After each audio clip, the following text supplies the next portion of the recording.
Well, new extremely high-resolution satellite imagery accessed by NDTV shows the exact site of the breach in the high-altitude South Lhonak Lake in Sikkim, which has resulted in disastrous floods causing the loss of dozens of lives.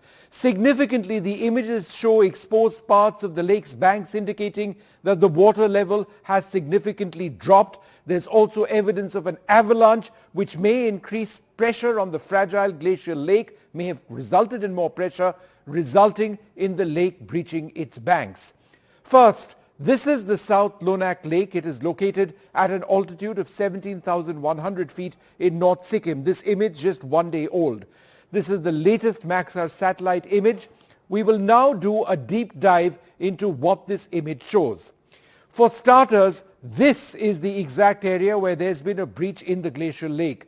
The image indicates that it was continuing to drain out even yesterday.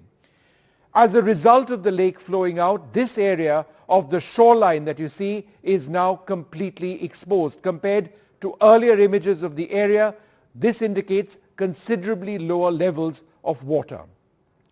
In fact, scientists have already stated that the water level at the South Lhonak Lake has decreased by 170 hectares compared to a week earlier.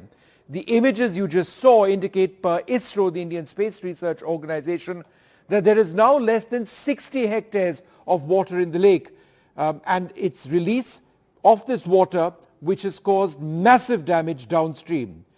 Now, by zooming into yesterday's image, which we are doing here, we can show a large volume of broken ice on the surface and ice flows that you see.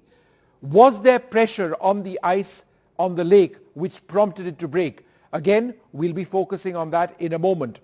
But for now, if we zoom in to another part of the lake, we can see evidence of a landslide or slope failure. The signs are all adding up. It seems absolutely clear. The big question, what triggered this event which resulted in the South Lhonak Lake breaking its banks? Was it that avalanche, the image of which we just showed you, that resulted in a large volume of water being displaced? Was it melting ice on the surface of the lake? What is clear is that this was a water body under immense stress. So let's now show you all of the details in one image. The breach is on the right. The exposed shoreline is just under the breach on the right of this picture. Ice flows in the center of the lake, as you can see, and the landslide to the extreme left.